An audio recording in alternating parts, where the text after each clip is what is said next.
Welcome to the Tifo Football Podcast. No Joe again. He can't be asked. I mean, well, he's on annual leave. But you do get Alex and I, and we are going to have a big old natter about all kinds of different things, including, quite weirdly, how he dislikes people eating around him, amongst others. That's a weird little 5 minutes that we do, but it's fun. Before we get to the podcast, we're going to talk about The Athletic. Alex, we were talking about articles that you enjoyed before we started recording. Would you like to share with the audience?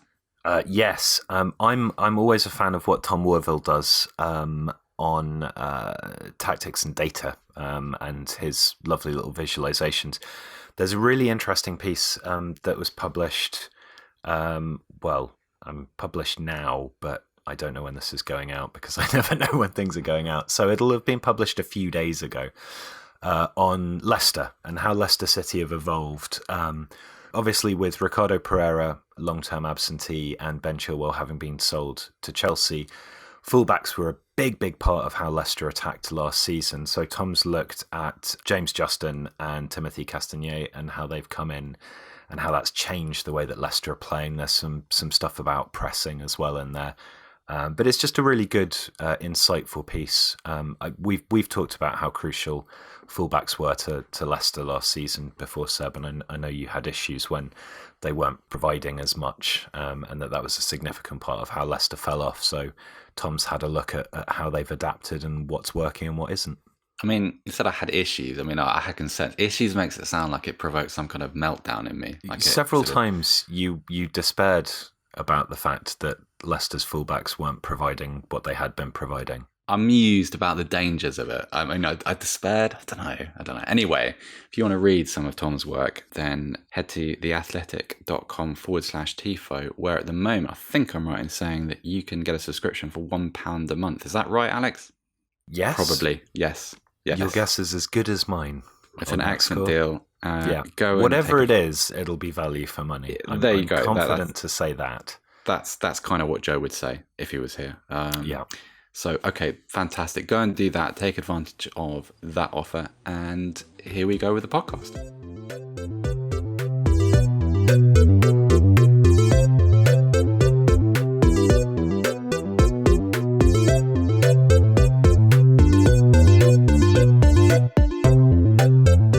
Okay, Alex, where are we starting? Which game are we starting with? Which theme are we going to dabble in? I think we can start with a sort of an overarching idea, which is that the two games that I watched most intently over the weekend were the Manchester United and Chelsea game and Wolves and Newcastle. And I think what's really interesting about these games is that we saw teams that had very clear systems and very clear attempts of playing a particular sort of way against teams that still seem to be very much a work in progress. This is a thing that I think is then, reflected out across other teams in the league. So, for example, we have Arsenal, where Arteta is clearly trying to institute a style of play, which we've discussed in State of the Club. And yet, their numbers are quite poor. They didn't do particularly well against Leicester. So what we're looking at here is in this weird season, I think, of flux and odd permutations and congested fixtures and an overly long transfer window and all of this stuff, we're seeing managers really wrestling with adaptability and flexibility versus adherence to a system. I think a good example, again, of that is Southampton, who obviously won against Everton and broke their unbeaten record. Ralph Hasenhüttl is very much a systems manager. He's a guy who's come in, tried to institute a style of play. The club have, stuck with him as that went through teething problems, and now Southampton are really kind of hitting their stride and playing well. So this is the thing that I think we should delve into today. Yeah, it's really interesting to bring up Southampton, because to me, that's a side with a vision and a word we're not supposed to use, but philosophy.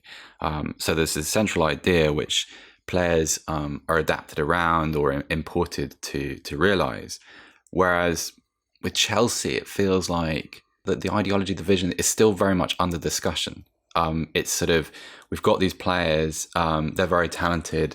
let's see what we can do with them. They're not being slotted into pre-carved holes.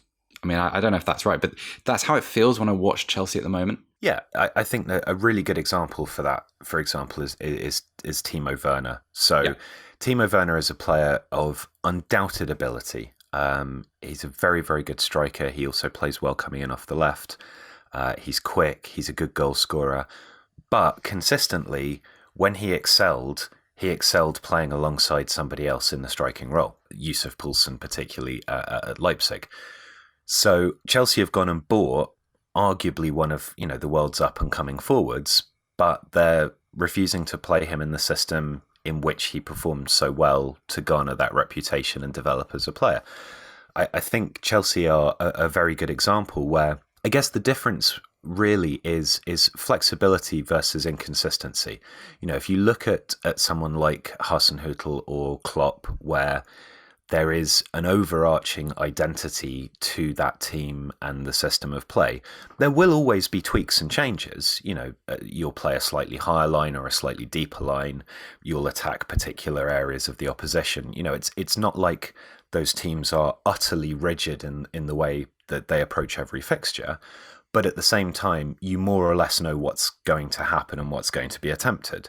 Whereas Chelsea haven't even nailed down really whether they prefer playing with a back four or a back three. They haven't nailed down the best way to balance that midfield.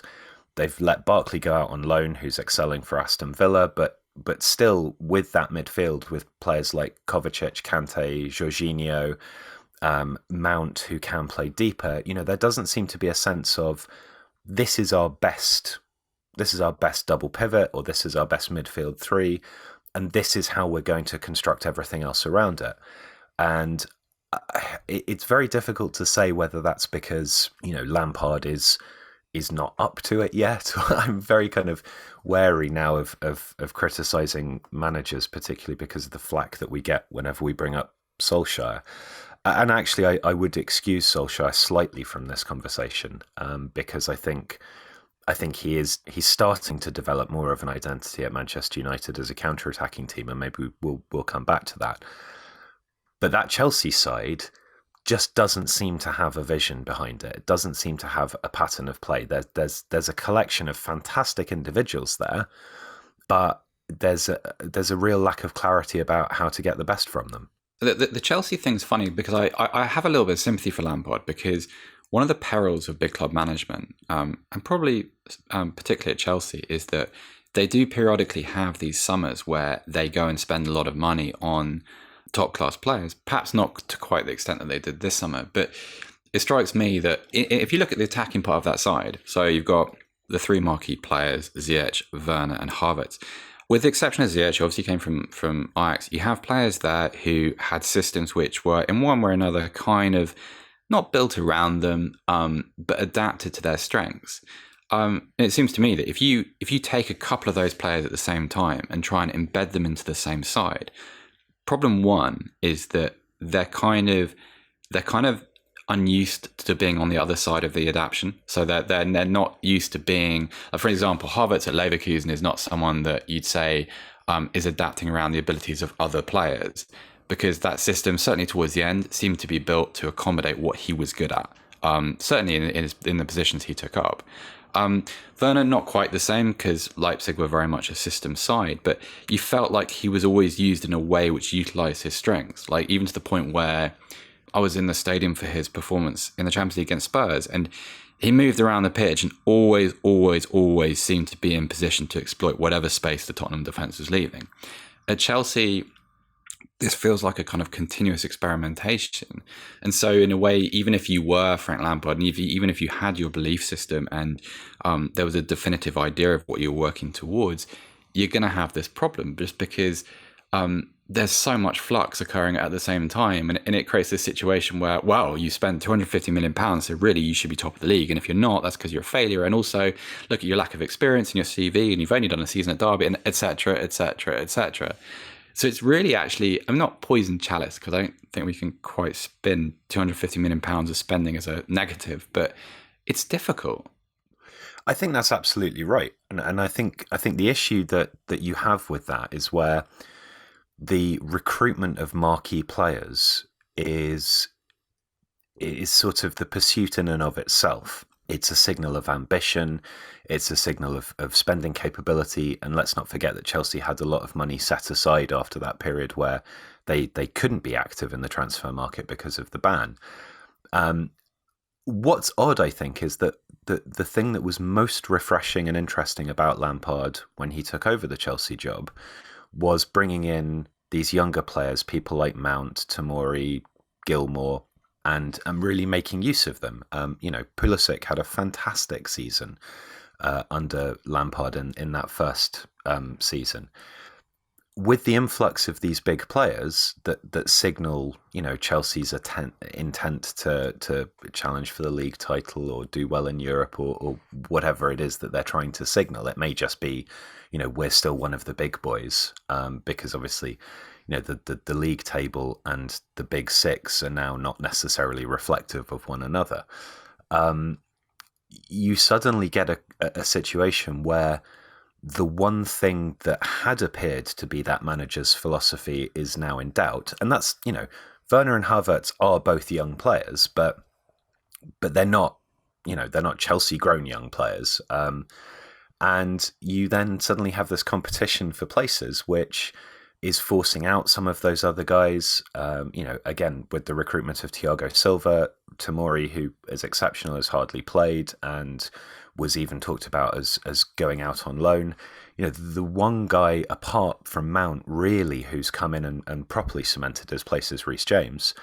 And even he had a couple of games out of the team recently. Yeah, that's true. I mean, I think he's probably been Chelsea's most interesting player of the season so far, and I think he performed ably for England as well. But the problem that you then have is, how do we integrate these new players? How do we, as a manager, how do you take on board the direction that the board of the club is giving you by giving you these players and giving you this money to spend, and also find a system on the pitch that actually works? And I think you're absolutely right in that with Havertz particularly, you can see that Leverkusen team was constructed in order to facilitate the creation of space for him. He excels in between the lines, moving into the half spaces, making these late runs from deep. And Kevin Folland, who he played alongside at Leverkusen, was the guy who dragged defenders this way and that way and made that space for him. So, you kind of, if you're picking these players up out of teams where they are the fulcrum of what happens, or like with Werner, they're working in a partnership in attack, which is again, developed in order to maximize what they're good at, you have a massive issue. I think you can contrast this, for example, with Wolves, who we watched at the weekend as well, where Prudence, Neto have come into that first team squad, and straight away they click in the roles that they're in. I mean, there are other issues with Wolves in terms of, is the system and the lack of one or two star players possibly what's ceilinging them? That's a terrible way. I approve it. No, okay. Go for it. Putting a ceiling on what they can achieve. But what you can see with Wolves is the way that they've recruited, they are buying players for the system. Again, you can look at the persistent use of Che Adams by Hasenhüttl, who I have stuck by in my Fantasy Premier League team, and he's finally got me some points. But again, Adams is not being dropped there because what he does for the team otherwise is as important as his ability to create or score goals. And so, you can see how systems-based teams recruit for the system and persist with players that are recruited for the system. And that works. If you're Chelsea, arguably, before you drop £250 million on players, you look at how you want to play. and I get that, that transitions between a back four and a back three can be helpful on a game-to-game basis sometimes. Arguably, if you're a weaker team, maybe like a Brighton, for example, it makes more sense to try and match up what the opposition are doing. But if you're a team like Chelsea, I would suggest you should know what your best system is, and you should be drilling your players in that, and you should be acquiring players who will fit into and enhance that system, rather than buying players because they're really, really good and then trying to figure out what to do with them. Okay, let's take a little bit of a break, and then we're going to come back and talk about Wolves. We're back, and we're going to talk about Wolves. So what's interesting there is that I see, and I don't know if you agree with me, I see a really talented team with a lot of players that are capable of hurting teams in a lot of different ways. But it seems that they lack the gear changes to be truly dominant in situations where they should be. Like, I feel like they're a side who are at their very, very best when they're not expected to win. And the obvious reason for that is the best part of their game is their counterattack. But at the same time, when they outmatch teams, and obviously they're coming off that disappointing draw with Newcastle, which was very, very similar to the draw they had at Molineux last season, again 1-1, different sequence of scoring, but still really disappointing. I was having a conversation with someone on Twitter about this, and we kind of came to the consensus that they could really do with some sort of advanced playmaker, someone who, or at the very least, like a true box-to-box type, who added an extra body and an extra set of abilities in the attacking third. What do you think? Because it's like they have this pace out wide. They have players that can beat defenders in wide positions. They have some of the best midfielders in the country, in my opinion. They have one of the best centre forwards in the country. And they have also these interesting players. You mentioned Neto before we went to our break. Really interesting. Podence I like. I think he's fascinating in a kind of almost like a throwback way. Given the ball anywhere in the pitch, and he'll do something destructive with it. What would you add to that side? It's really hard, isn't it? Yeah.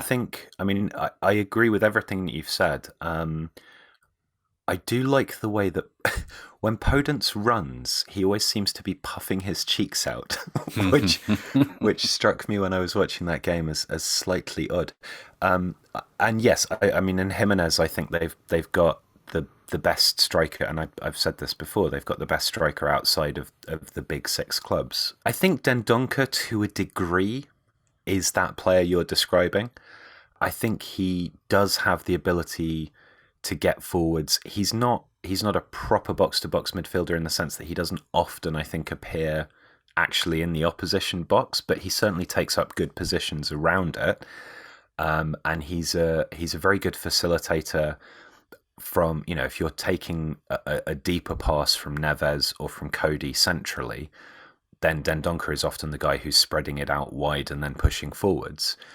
But I do think, in that game against Newcastle were playing a formation that in a mid-block looked very much like a 5-3-2, but I think on paper was sort of a 5-1 something. It was very difficult, and arguably Wilson wasn't even playing as a striker in that game. You know what it reminded me of is in early editions of Championship Manager, like when you would get a player sent off and you would put all of your players behind the ball in a kind of 5-5, and you would just you would just not put a striker on the pitch, and you would just stack your midfield. Because even, like, I agree, Wilson kind of wasn't playing as a forward. He was playing almost like as a sort of someone who just happened to be ahead of the midfield. And it was very, very negative, which is like, it's like playing against a low block is an excuse for not winning a game. I completely accept that. But at the same time, Wolves have the power to run through Newcastle, to be blunt. I mean, they're too good to be. They should have. But I think you're right that maybe what they lack is somebody that can play in tight spaces where, we did a video on low blocks recently, which snuck in a raccoon reference that I was particularly pleased about. And one of the editorial mechanics of Tifo, that it's because it was so fleeting that I'm not sure if anyone so right noticed for the script. That I think you can try and exploit set pieces. You can try and shoot from range, and obviously Wolves are particularly adept at shooting from outside the area with Neves especially. But if you can't do those things, and it's harder to play wide, and there were some quite cogent comments underneath the video about the difference between playing against a back four low block and a back five low block, which we didn't address in the video. And it is harder because one of the main ways of beating a back four low block is to exploit the wide areas. And Wolves are really good at that because they've got the trickery of Podence, or they've got the pace and the increased control and end product of Traore. So that works fine for them. But if you stuff up the wide spaces as well, and you bring back your wide midfielders to double up with wing backs, and you can still congest the central area because you've got 3 defenders and 2 midfielders, then it becomes really, really hard. And what you need is a player who is taking up positions between the lines. Now, sometimes for Wolves, Jimenez does that quite ably, but when he does that, it generally is when Wolves are on the counter-attack, and Jimenez is dropping deep to receive a long pass from Cody particularly, or from Neves, and then he's feeding it out wide and making his run forwards. So it's not really working between the lines in quite the way that I mean that you'd have to do against a low block. And they don't have that player. Maybe the answer is to play Podence in a more central role, but then you've either got to have your left wing back pushing much, much higher, which in this game was Roman Saiz, who is, he's not a wing back. He filled in ably, but yeah, he's generally speaking a defender or even a defensive midfielder. Or you've got to adjust your system, and Wolves aren't going to adjust their system. So, it's tricky for them when they're confronted with that sort of thing, and often those are the sorts of players, the players that can drop off, that can produce something in tight spaces. Talking to Adonis before we started recording about Arsenal's inability to break down Leicester's low block.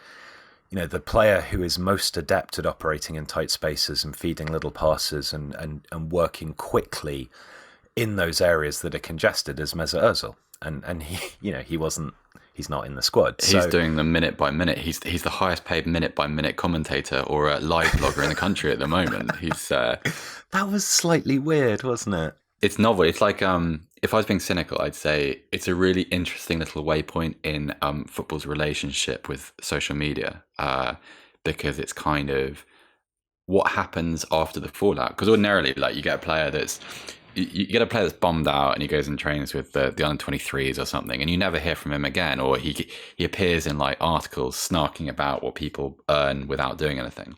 Now, this is kind of the first time that I know that a player has kind of taken control of public perception around him in that situation. Yeah.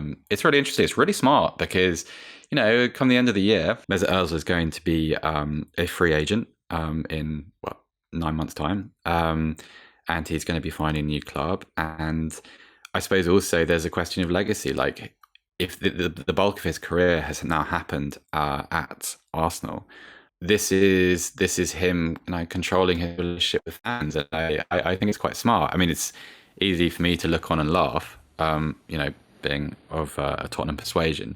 But it's more and more players will do this because they have the facility to employ people to do it on their behalf or to advise them. So it's fascinating. I know we're kind of getting off topic, but what something I want to go back to. So the Podence in a more central role, I think is a really good call, because when I think about the answer to congested spaces and the key to unlocking them, I think of a kind of Ariel Ortega type player.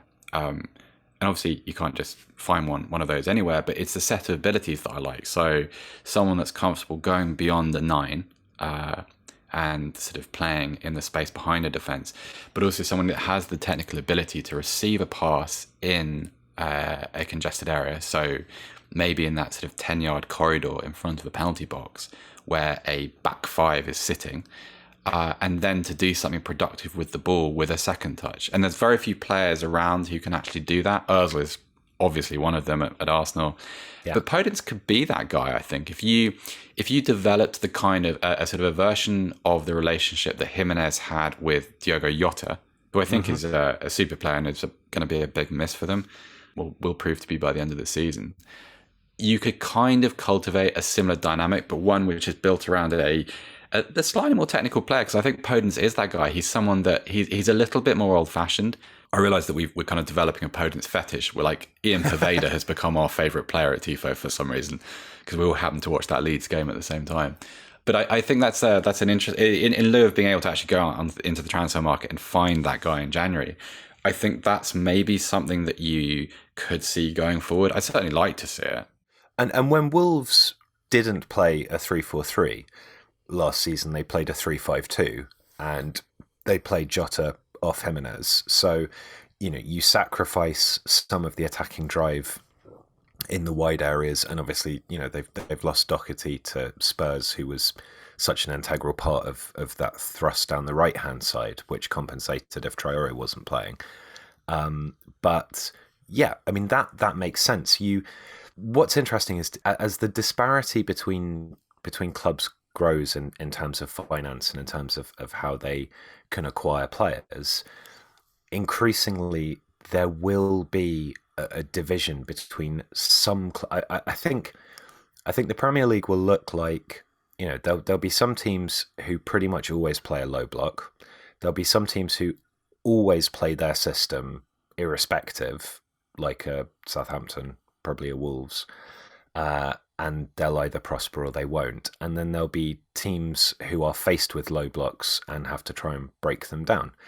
And we've seen, for example, with Spurs, the ability of someone like Kane to drop off and play between the lines. And, Kane is a fantastic playmaker as much as is a fantastic striker. That is a problem that teams are having to solve. And I think what's interesting is that it may potentially signal a return to something approximating a kind of 4-2-3-1, where you have these two players who are almost interchangeable, who, maybe one is slightly more of a playmaker in the 10 role and the other one is slightly more of a default striker. But if you look, for example, we've got a video coming out in the next couple of weeks about AC Milan, which I've been researching and writing. And Milan do this really well with Çalhanoğlu and Ibrahimovic, because Ibrahimovic, there's no doubt at all that he is a striker, and he's still an excellent physical threat. He gets into the box, onto the end of crosses and so on. But he has the touch and the control and the ability technically to pass the ball out of tight spaces. That means if he drops off and Çalhanoğlu pushes up and past him, you can still have the same kind of dynamic of one player ahead who is able to finish and one player behind who is able to feed them. And those players can interchange based on where they need to be in order to meet the ball. And I think this is something that, Spurs are solving it by having their players running in from wide and a player dropping off. But this is the conundrum that big teams are going to have to solve. I just before we move on, the Ibrahimovic point is fascinating, because what's always missed about him, in not with his goal scoring but with his pivot work, his facilitating, is that you don't have to play a particularly good ball to him for him to be able to do something with it. And I think that's something that gets missed. Like when you think of target mans, Jesus, I should have more coffee before we do this podcast.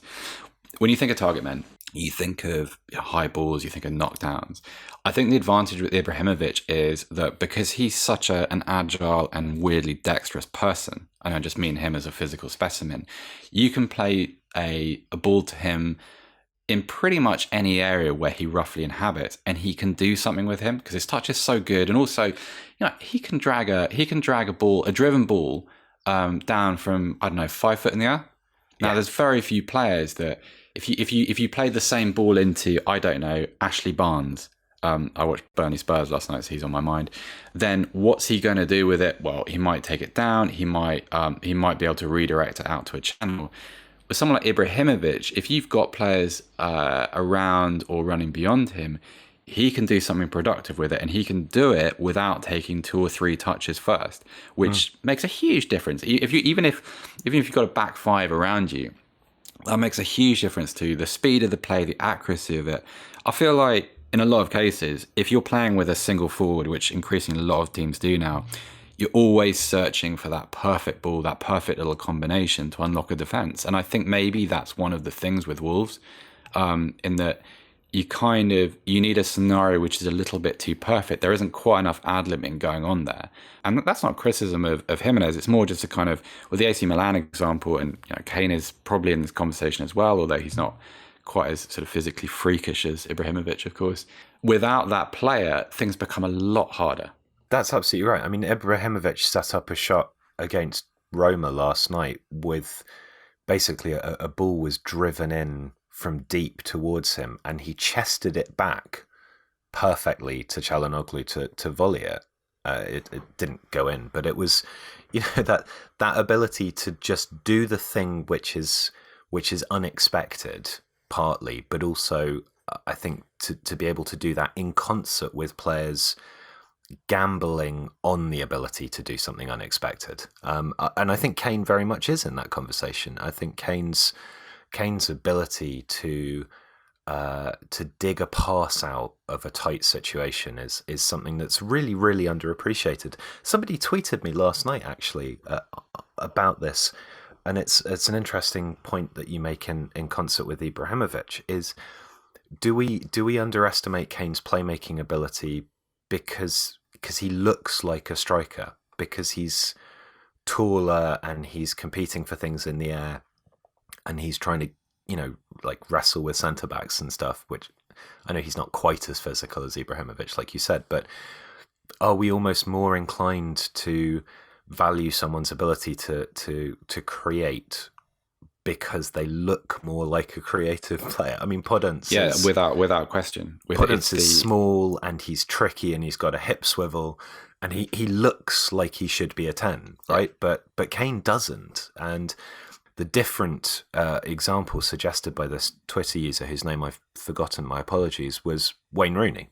Yeah, we were more comfortable taking Wayne Rooney as a playmaker as well, or as somebody who could occupy that space, because he's smaller and he looks more technical than Kane does. And I think there's still something very much in how the eye perceives certain players. To me, this is the Pablo Aimar dynamic, in that there are ideals for each position. You kind of want your centre halves to be 6'2" and with shaven heads. You want your defensive midfielders to kind of look the same thing. You want everyone to look like Nemanja Matic or Patrick Vieira. Physical players who can carry the ball, who enjoy a superiority physically and technically. And with Kane, I feel like it's an Alan Shearer thing, because Kane very neatly fits the sort of the ideal of what especially a British goal scorer should look like. He's a big guy. He's broad-shouldered.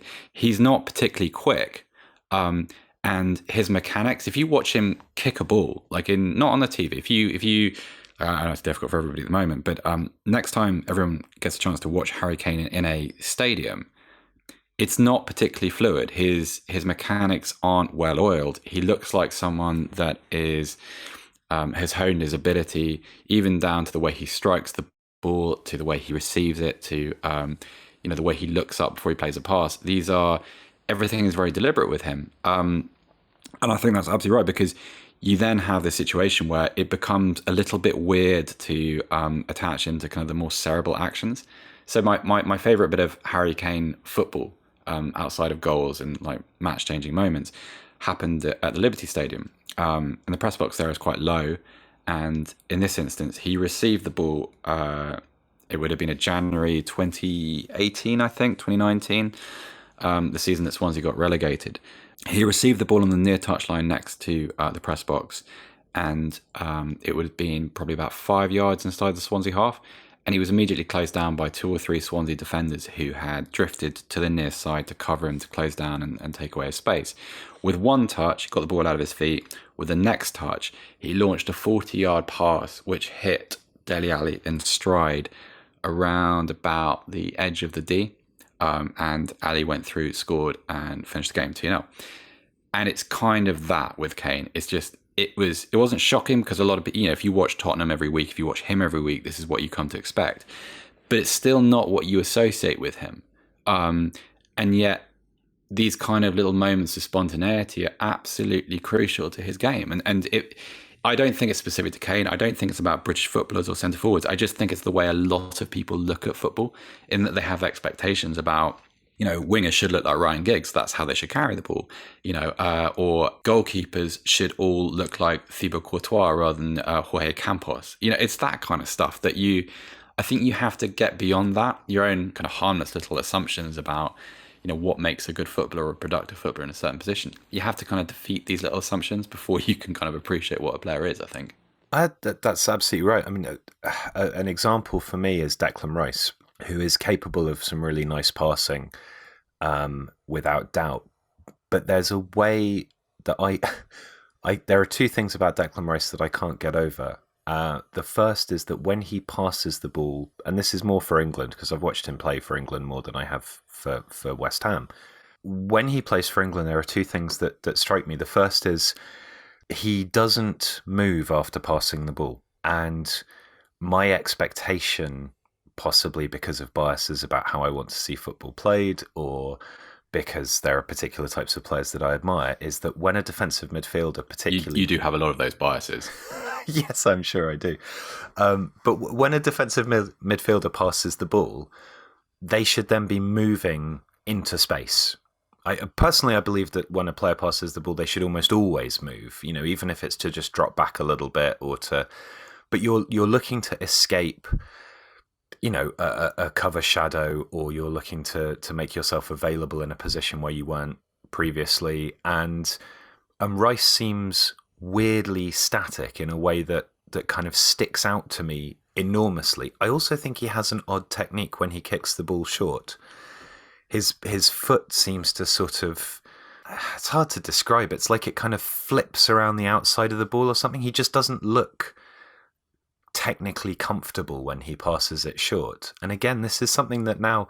And that, my personality type is such that I become fixated on certain things. So I find particular types of auditory stimulus really distracting and difficult. Anybody who's ever eaten anywhere near me will know this. But actually, let's tell that story before you go any further, because I had no idea when this happened. So, it's just when we were recording State of the Club. Yeah, so we went to record Alex's segment of State of the Club a couple of weeks ago. And I travelled from Hamburg and got there, and I hadn't eaten. So I was really, really hungry. And I went into Pret and grabbed, I don't know, like granola or something. And it was granola. It was granola with the yogurt. You remember exactly what it was. And I was sat on the top level of the auditorium just eating what was kind of breakfast. And then Alex was just looking at me intently with this weird look of discomfort. And you were like, I just get really uncomfortable when and that's the thing. Me. It's discomfort. It's not annoying, and it's not eating. It's particular types of noise. Let me clarify that point. I don't eat in an unusual way. No. That makes it sound absolutely fair. Yeah, no, you're not. You're a very good eater. It's just my wife is giggling in the background. I don't think she's laughing at one or other of us. I think just both the conversation. Just both. So my point being that this is a persistent issue that I face on a daily basis, not just the eating thing, just generally. Yeah. And I now cannot watch Declan Rice without anticipating these things that will annoy me about him. And it's very unhelpful to try and dispassionately analyze stuff if you're just waiting to be disappointed by somebody's weird kicking motion or their inability to move after making a pass. But it does feed into this idea that I think you're right with, that we have expectations of what certain types of players should be doing or what a certain thing ought to look like. And I think, when Harry Kane plays a long pass, there's something really aesthetically pleasing about the way that happens, that the angles and the striking of the ball, and it just looks right to me. And Declan Rice doesn't. I didn't mean to turn that into a Declan Rice criticism session, but I think it feeds into your broader point. This is an interesting thing. So a while back, we had Jonathan Norcroft from the Sunday Times on the pod.